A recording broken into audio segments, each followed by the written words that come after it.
From Squallywood, it's the Dan and Ron Show. Hello, I'm Fitz. And I'm Posner. We are the... What? Hello, I'm Dan. And I'm Ron. We are the Dan and Ron Show. Back in 1967, the Fitz and Posner Show outlined a skill progression theory with 3 qualitative stages. These are cognitive, associative, and autonomous.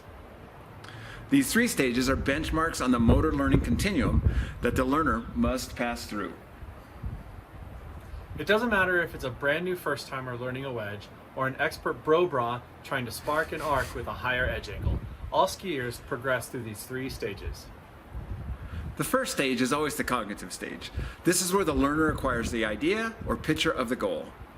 Information is acquired either through a verbal explanation or a visual picture. Think adults and children here. This stage has also been called the verbal motor stage.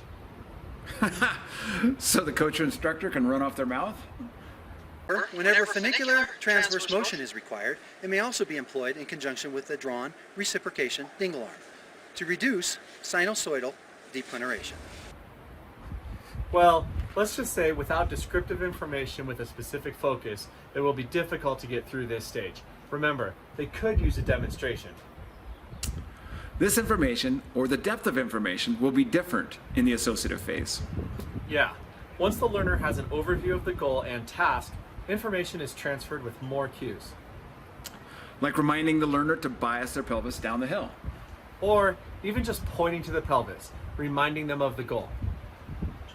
Understanding the key elements of the task by the learner is a crucial building block of the associative phase.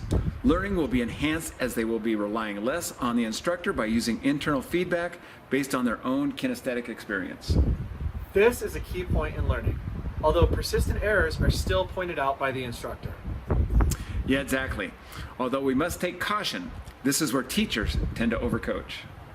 Instead of telling the learner what to do and how to do it, we must now shift our coaching focus to cues that enhance the learner's internal feedback mechanisms. An important key to the associative phase reminds me of how to get to Carnegie Hall.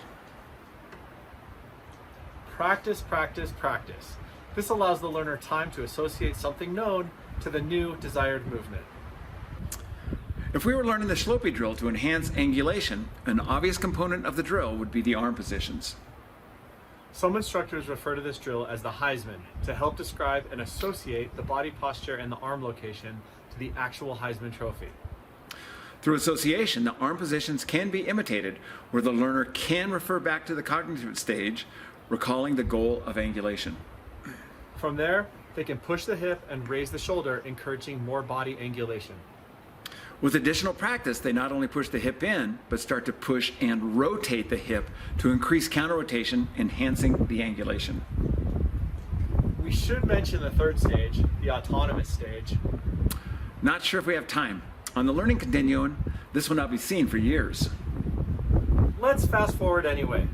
After the what to do and how to do it of the cognitive stage, and the practice and internal feedback of the associative phase, the hallmark of the autonomous stage is less conscious thought. Hey! Sorry. I was in the autonomous stage there for a moment. You know that flow zone? Proceed, please. This autonomous stage is the final pinnacle. This is where the cognitive processing demands are all quieted and movements become automatic. Thank you. While reaching this final stage may seem like the goal, this is not always the case. Learned movements may occur automatically, but may not always be the best solution for the situation. This is where new techniques or strategies need to be learned. And it's back to square one. Do not pass go. Do not collect $200. Breaking a habit requires the same 3 stages because they are essentially learning something new. I think we could call that a summary. Thank you, Fitz and Posner, for the guidance in this important discovery. And thank you for joining us again on the Dan and Ron Show.